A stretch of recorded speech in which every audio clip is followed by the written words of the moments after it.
I tried. Okay, we're Woo! live. Made What's it. up? All right, so let me tag everybody right now. Make Let me sure double check that we are live. If you guys are hopping on here, thank you so much.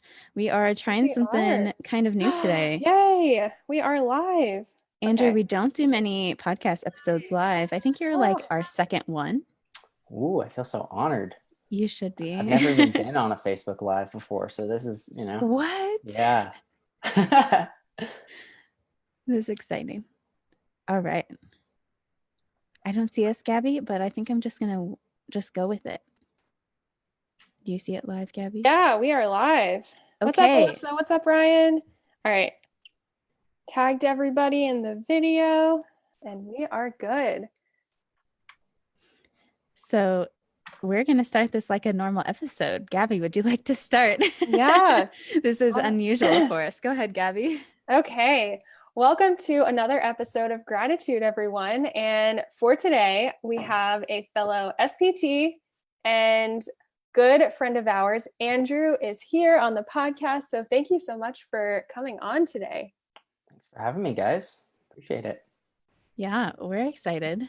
And like we said earlier, you're our second live interview. No pressure. It's going to be fun. And for those of you coming on live, thank you so much. And what we want to hear from you first, for the people who don't know you, is just give a little background about how you got into physical therapy. Okay. So I guess I'll kind of start from, school and life. So I was born and raised in Boise, Idaho. I lived there until I was about 11. My dad ended up getting a job in Olympia, Washington. So ended up moving up there, graduated high school from there, did an associate's degree at a community college. So I actually took credit during high school, kind of like a high achiever at that point in my life. Took a couple extra years to kind of go part-time for my associates. Finished that, had no clue what I was going to do with my life whatsoever. I was kind of like trying to get out of school. I wanted to work. I wanted to travel. Ended up volunteering, shadowing at sonography, like radiography, like all these different like jobs. Ended up landing in a physical therapy clinic, outpatient clinic that was literally right across the street from my mom's job.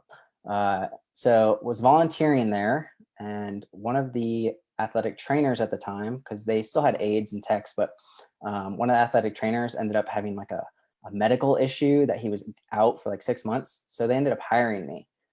So I ended up getting a job there, and I stayed there for almost about 3 years. Finally decided that it was time for me to go back to school. So I wanted to go back home. So I moved back to Boise in 2014. Went part-time for a little bit, went and finished my undergrad there, which was in kinesiology. So exercise science emphasis on it. And then I had psychology minor. My kind of whole plan was to apply to PT school and just go right out of it. But in all honesty, even though I was a non-traditional, I didn't really feel like I was ready for PT school. It's kind of a big jump, I felt like, from undergrad to an entry-level DPT. So I ended up taking a semester off, and then I decided to apply for the master's program at Boise State in kinesiology. So I did that. I also applied for a graduate assistantship position, which I ended up getting as well, just because I was really interested in motor learning and working with the statistics faculty, just because I wanted that research background. I really wanted to understand how to be evidence-based and how to understand literature. So I ended up getting that position. Did that for 2 years. I did not do a thesis track. I ended up doing just the Master of Arts track, which ended up doing a project. But in my time there, I got to work on, they have a Bronco Fit program. I got to help run that.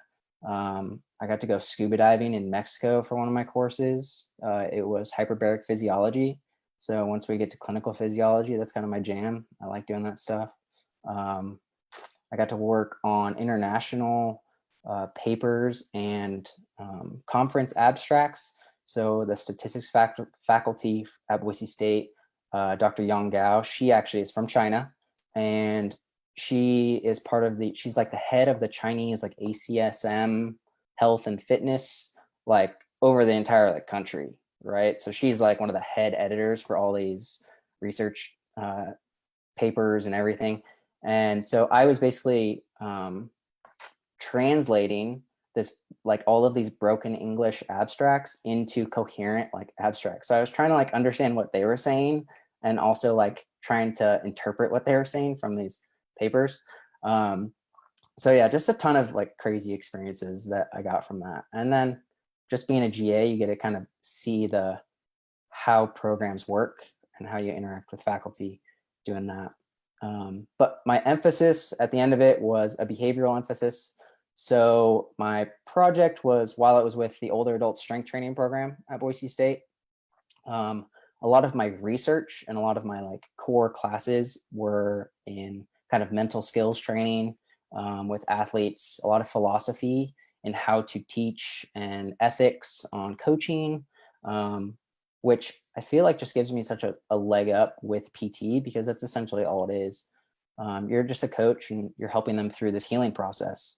So a lot of what I'm looking at doing now with myself and kind of what I follow and what I do a lot of is researching more behavioral type things for PT, because now that we've made the change and the jump from biomedical to biopsychosocial, it's kind of the thing that we have to really focus on is how do we use these mental skills to help impact behavior change so in patients, which is really interesting.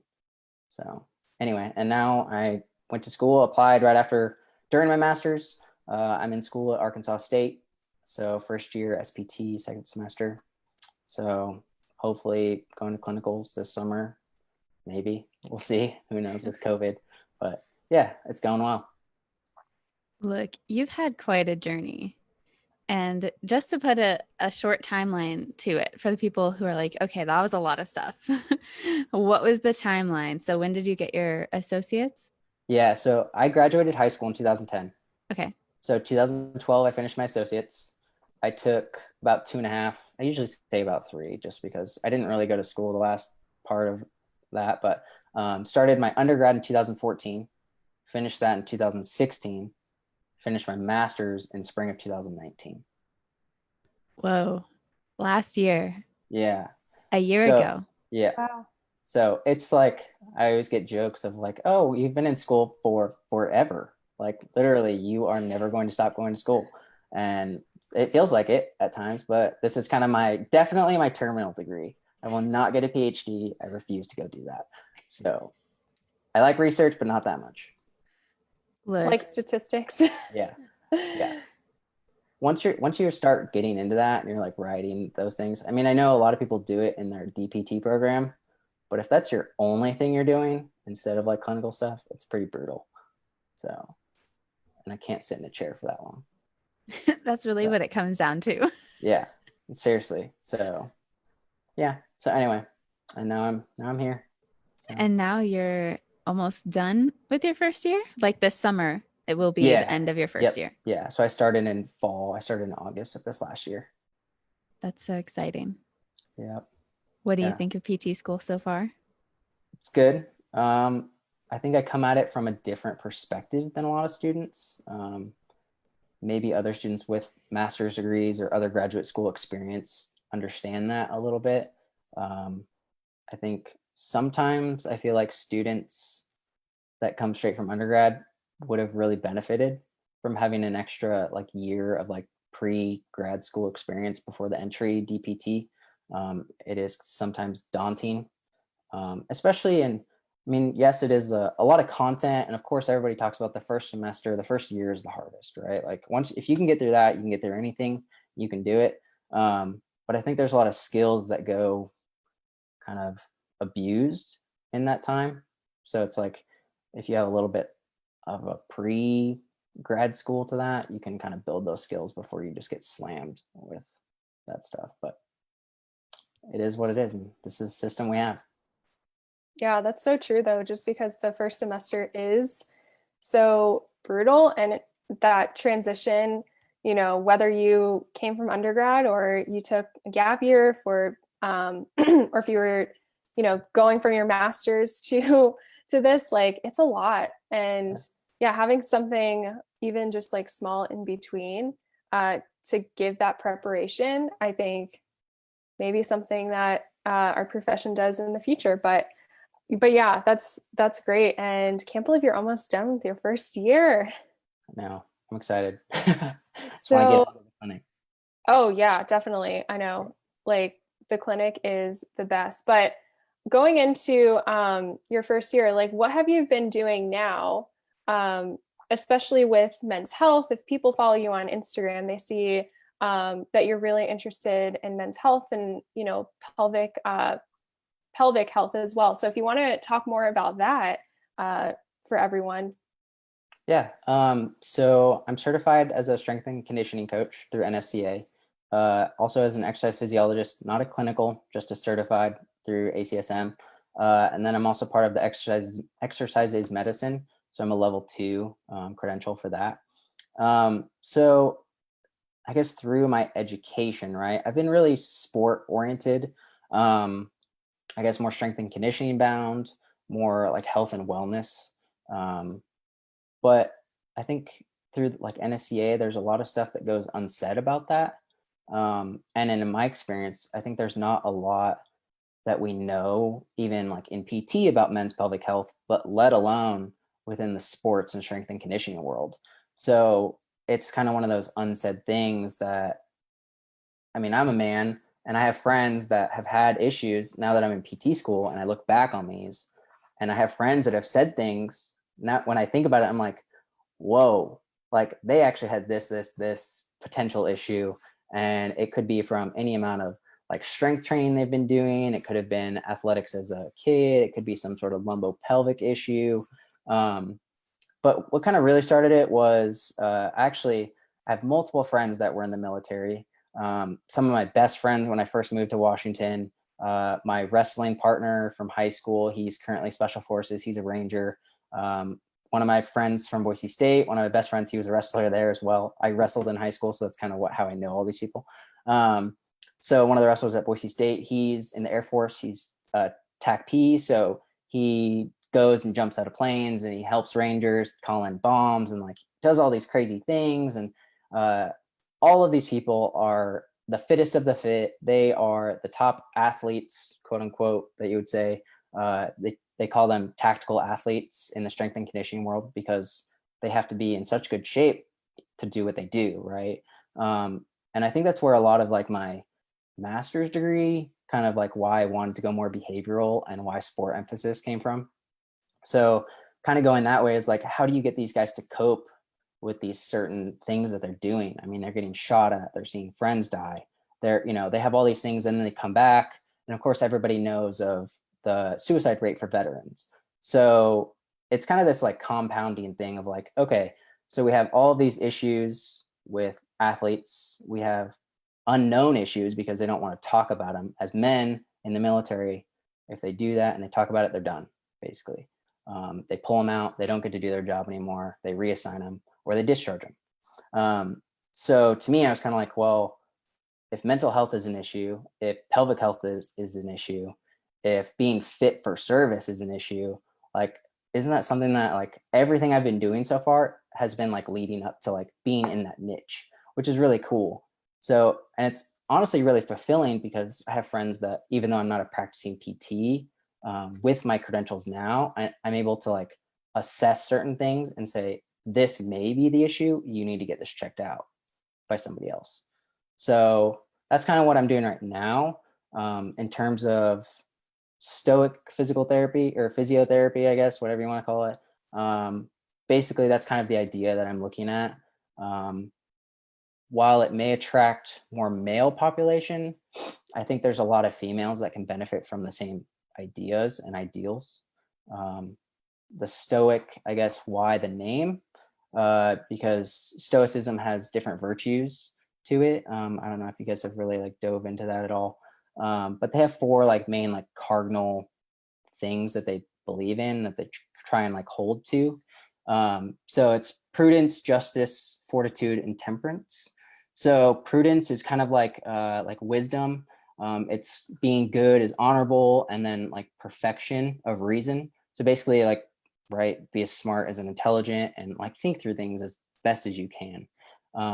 justice is kind of like duty. It is your perfection of relationships. It is playing a role in other people's lives. So if you think about it as a man, like societally, right, we're supposed to be kind of a protector, a provider, whatever social roles, whatever you want to talk about. But generally, as a man, you feel like you need to protect others. Fortitude, it's kind of courage, overcoming like irrational fears. And then temperance is self-discipline, moderation, and overcoming irrational thoughts. So kind of all of those things are things that we talk about in PT with patients, right? I mean, literally every single one of those, like, how do we get people over irrational fears? How do we get them, to have courage to move through a certain range of motion or some sort of pain or whatever it may be? And then as a PT, you have to play a role in that. And you basically have a duty that you have to do. You have to take care of these people. So that's kind of why the name is there, I guess. But yeah, that's kind of the idea. And then kind of training with that on the side. So hopefully kind of make some money doing that. And I want to go back to what you said, that a lot of the stuff that you're doing as a student, I just want to clarify to the people joining right now, and they're like, wait, who is this person? Yeah, you're first year. And yes, you have tons of knowledge that you can use to help people. And a ton of people listening don't feel like they know very much, even though they definitely do. Most definitely. I mean, I feel like coming from undergrad, it is kind of daunting. I mean, I know we've kind of talked about what's it called? I can't remember the name of it right now. The imposter syndrome, basically. But I mean, I felt that before as well. I mean, even coming out of undergrad, right? I mean, that's probably part of the reason why I didn't want to go to PT school at first. I was like, oh, I'm not good enough. I'm not ready for that, right? Which just to me, I felt like taking those extra couple of years actually helped a lot with my own kind of these virtues that I'm talking about. Kind of helped me grow a lot. I've had more relationships as I went through them, both friends and significant others that I've actually had to deal with certain things that have made me so much better at coping and adapting to these situations in PT school, and even relationships with faculty or other students or whatever it may be. So yes, definitely, but it's all in your own time. Exactly. And can we talk about that perfect little like trifecta of mental health, of pelvic health, of like fitness? What are a couple of things that you really see in the people you're trying to help, like with their mental health or with pelvic health or with fitness? If you could like pick out a few main things. I think honestly, they are so intertwined with each other that fitness is an avenue, right? For most people, they talk about it as an avenue to kind of have these graded exposures to things that are hard, right? So you build these coping skills through like doing tough things. You're not just going to go out and climb Everest day one. You're going to go out and you're going to go up the hill down the street first, right? And then you're going to go to the mountain, whatever. It could be the Appalachians or I don't know, whatever it may be. But I feel like that is part of the fitness side of it, helping with the mental, right? But talking about pelvic health, we have this huge misnomer, I guess. And of course, in American society, it's taboo, first of all. So I think culturally, we're not supposed to talk about that, but especially with males. So that's why I think with kind of talking about priors with tactical athletes, that is even more prevalent. So in the military, if you're hurt or if you're not, if you can't do something or you're in pain, not saying something a lot of the time actually is what most of them do. They rather not say anything. So, and I think that's almost perpetuated in men anyway. Whether it be pelvic pain, whether it be constipation, whether it be erectile dysfunction, whether it be incontinence or whatever it may be, guys don't generally talk about that at all. They will refuse. So, and I think bringing those together, you're able to kind of form almost a tribe with that. So, or some sort of connection that, yes, I myself am a fitness professional.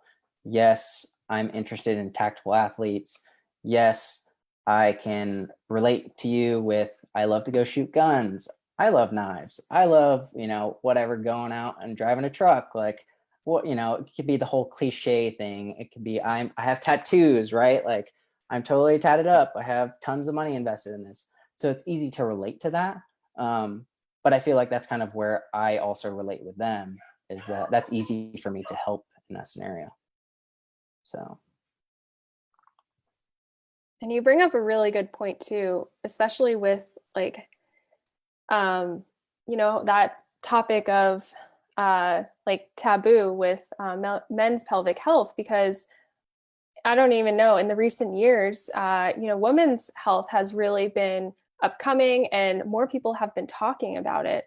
But you're right. It's just how to, how to have that therapeutic alliance with your patient to, if they are going through this, especially as a male, that they can talk about it with their provider, specifically with a physical therapist who they would see, an hour, 2 or 3 times a week, and build that relationship. So how do you see that coming to fruition in the near future?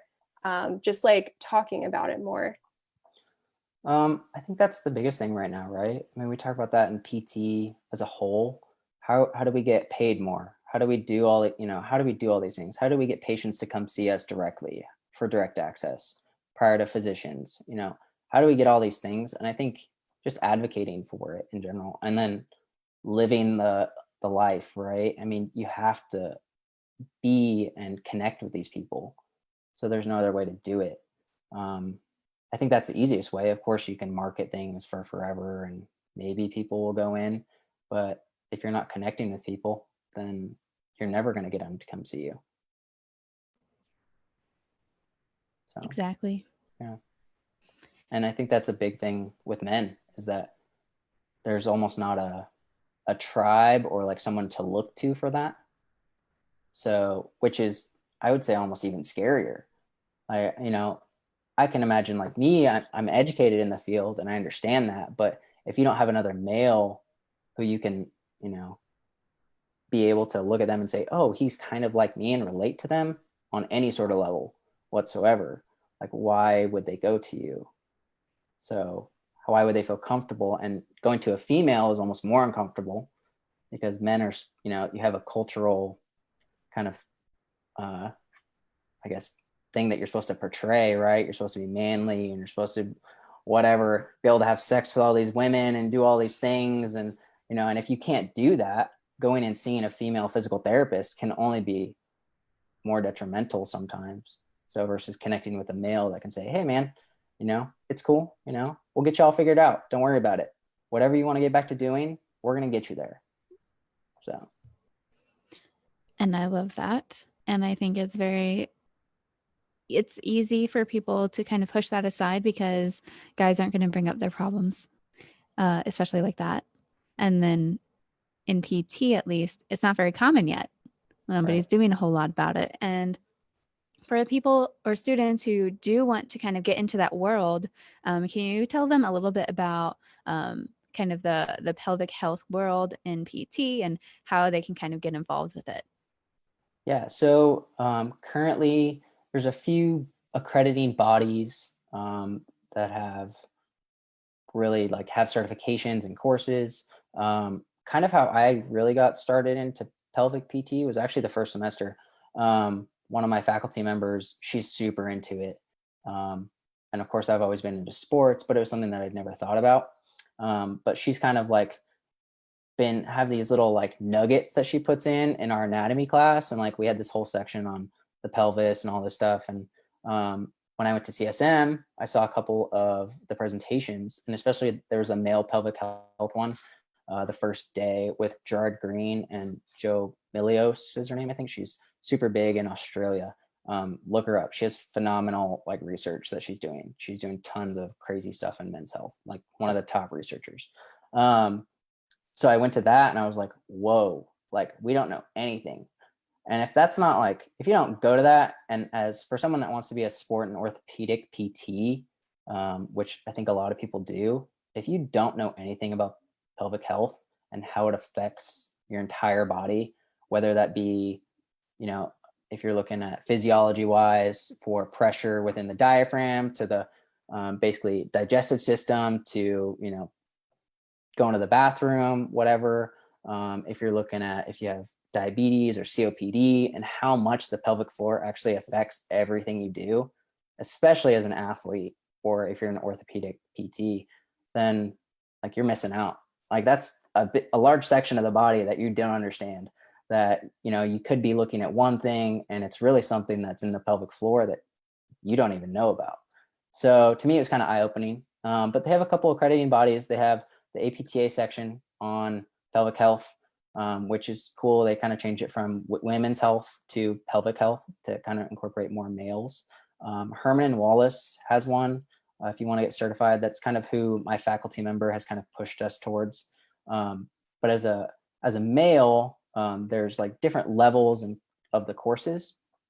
So there's level 1, which is a vaginal course. So like I could go take that, but I would have to have a partner, and it's actual lab, like hands-on. So like we would be doing internal examinations and everything. So I could go do that if I wanted to. That's not my like area that I want to go into necessarily. I mean, I could go do that.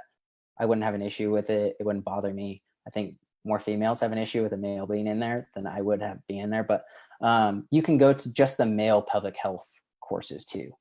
So, which you would also have to be a participant. So you would have to get an internal rectal examination as well, which I have not done yet. They're very few and far between, or they're like way far away from Arkansas. I don't have the money to travel to them. And then there's a couple other ones that you can kind of look up. They're a little bit smaller accrediting bodies, but tons of options for that type of stuff. So, and women's health is a little bit more prevalent. So if you're looking at males, then, like I said, it's going to be a lot more few and far between in that aspect. Yeah. Thank you for sharing all of those, because I didn't even know half those existed. And I think it's really cool just to learn about it. And Yeah. I know in my program, we don't talk about pelvic health much at all. I don't know about you, but do you have like a elective or something like that for it? Yeah. So Dr. Alexis Kendrick in our program, she's actually a recent grad from our program. She's really into pelvic health, and we actually have a level 1 vaginal course that we're going to be hosting at our school in August, hopefully, whatever, with all COVID. But so we're actually going to have that, which I've thought about doing, but since I don't have to, I probably won't pay $800 to go do it. So yes, we have it. They have an elective course that she teaches. They've actually made pamphlets and things like that for the community. They've done all this educational stuff. They've sent out tons of stuff to the local hospitals and community clinics and all of these things for pelvic health for women, for PT. So, which is really cool. So my kind of like goal is to kind of get her go more men's health with it too, because that's one of the things that she hasn't dove into a lot. But she knows that, and we've talked about it a lot. So it's something that maybe whatever, when I get to a third year, that when I have the elective, then, or late second year, then we'll do a pamphlet for men's health, or, whatever it may be. So you have the options. It's just, you kind of have to create those for yourself. So whatever you're passionate about, you have to kind of go after that. That's so true. And it's great that your program talks about it. And I hope that more programs go more towards that, of having a whole like class. I know there are some electives that you talk about, if it's women's health or just pelvic health in general. But yeah, even if, you're not going to go into it and you don't want to do internal exams, like still try out. If there's an elective at your program, try it. If it's something that you don't know about, then it's this is a part, like you said, when you're treating athletes or really anybody, honestly, every patient that you encounter has a pelvic floor, and there are so many things that could be affecting it. So just having an idea of the anatomy and what goes on is so important. So this is my call to all PT students, including myself, to explore more of that. Yeah. And especially with like the prostate and everything, I mean, kind of some of those lectures at CSM, what they went over was it's like over 50% of men are going to have some sort of prostate issue where they're going to have to get it removed. And when you remove the pudendal nerve, they still don't know what all it innervates. They don't even know how it works. Like nobody knows how it works completely. So it's one of those things where it's like, if like you kind of think somebody knows about it, and then when you dive into it, you're like, whoa, like we really don't know a lot about it. So, and it's not like females have, a prostate that we're taking out. So we have such a large number of men that once they get this done, that they have erectile dysfunction or Pyrenees or whatever it may be. And how does that affect them on a socio-cultural level? How does that affect them psychologically if we're talking about, biopsychosocial model? How do we communicate with that with them when it's like, yes, we understand that, you want to be intimate with your wife or whatever, and you can't, but we don't know why, but we don't know how to fix it, which I'm like, whoa, that's gnarly. Like, how do you even have that conversation? So, yeah. And then that pain web can continue, Yeah. it's so much more than pelvic health. It's Right. about relationship health. It's about, everything really. I could go down a whole pain Yeah. web. I'm going to stop right there.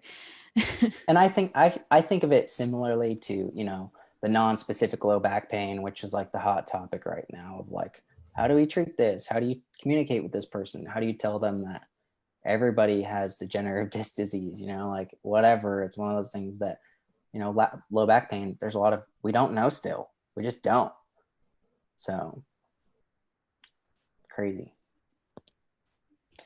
And for all the PT students who are hearing this and they got a lot out of this episode, just from what you've talked about, what other advice would you give to a current PT student, students who are upcoming, who are about to start, depending on all this that goes on? I think it would be to get outside of PT as much as you can.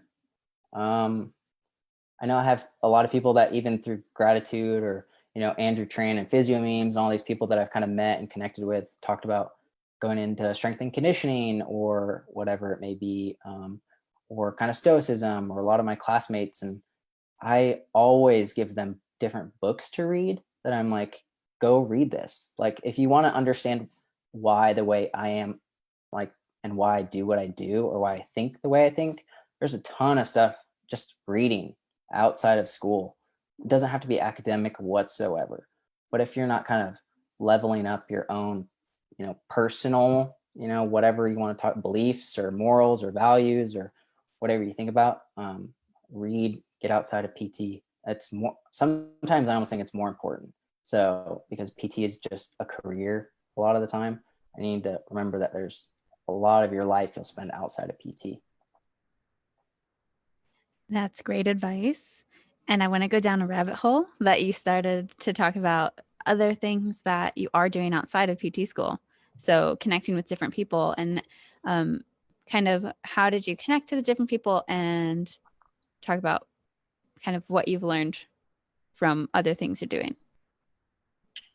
So connecting with different people, I think it's just more of an effort that you have to put in. Just kind of like, if you have a passion in something, which I would hope that most people going into PT school have a passion to be in PT. But you have to be able to connect with other people, right? I mean, that's the whole, you want to go in with this growth mindset and understand how you can be the best PT that you can be and how you can help people the most. So I think, I don't remember which one of you messaged me like yeah, it was you, Sarah, about a year ago, and we just started chatting and whatever. So, and then kind of through you guys, I found your guys' podcast and followed you, and then we started chatting, and then following like different people that you guys interact with, and kind of like connecting with a lot of other PTs on Instagram, honestly, because I'm really never on Facebook that much, and I just made a Twitter like last week. So yeah, at me totally. But yeah, I think it's just, you have to be purposeful and intentional with what you're doing. You have to. So, and if you're not, then I think that's why a lot of people sit back, and you have to start. You have to go connect with people. I mean, at CSM, we'd literally never met each other in person. And of course, it's like, hi, I'm Andrew. We've talked on Instagram before, like it's one of those things that you just have to go do that. You have to make those interactions and those connections.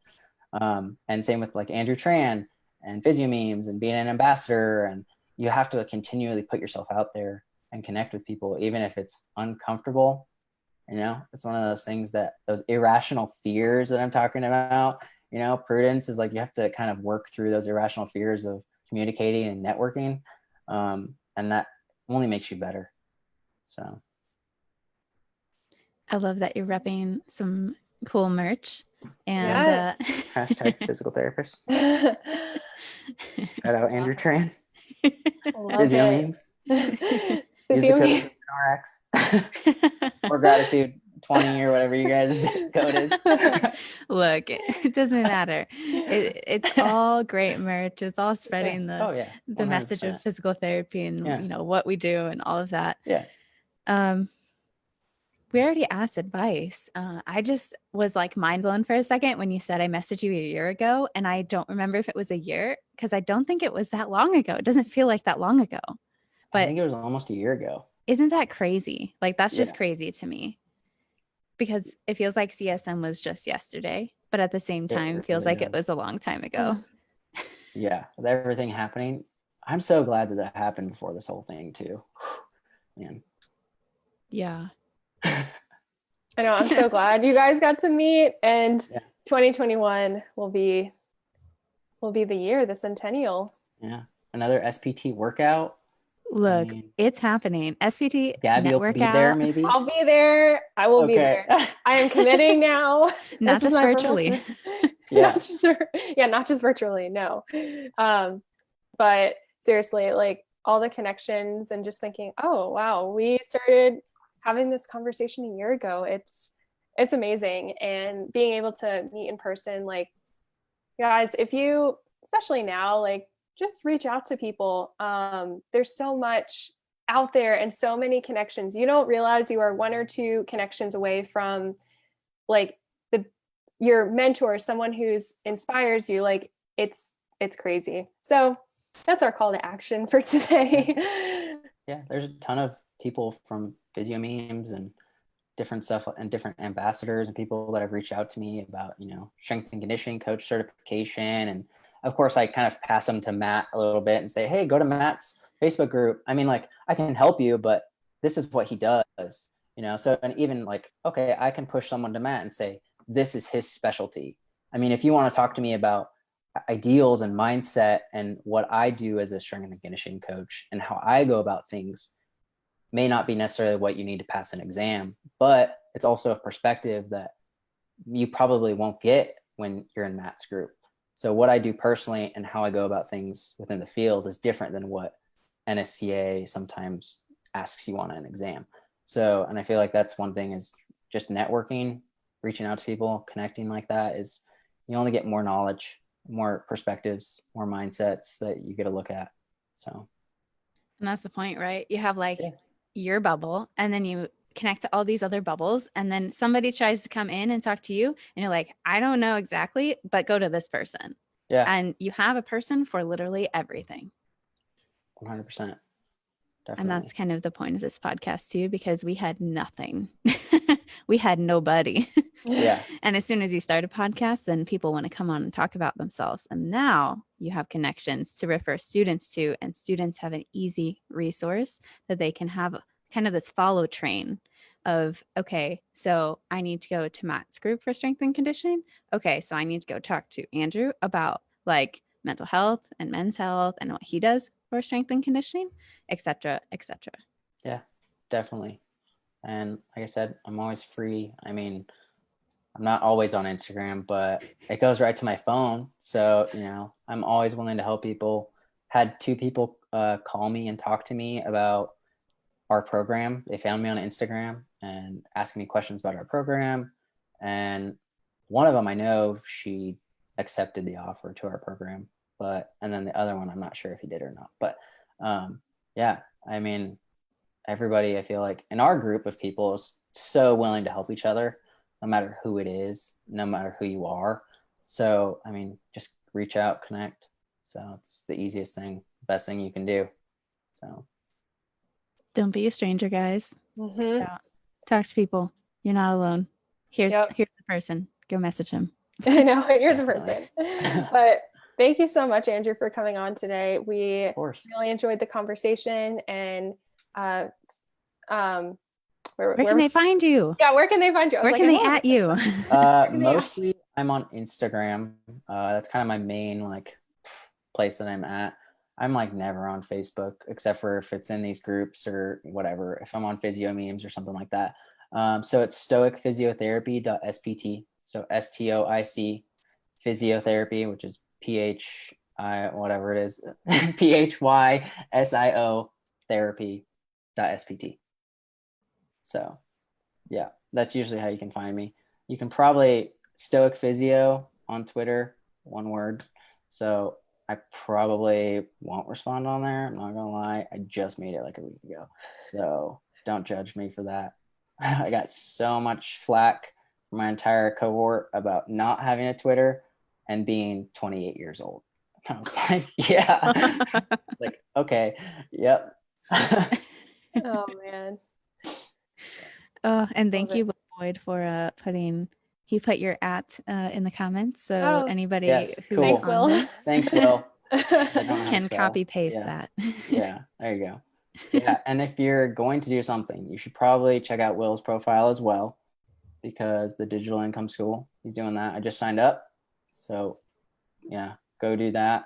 There's a link in my bio on Instagram. You can check it out. But really, that dude has helped me. And I think I followed him maybe like a couple months ago, and like he followed me or something like that. But just kind of like going through you guys and Andrew Tran and kind of like seeing what Will does a little bit is like mind blowing, which is a connection that, he just had a webinar yesterday with Jason Wright, with Right Fit Physio on Instagram.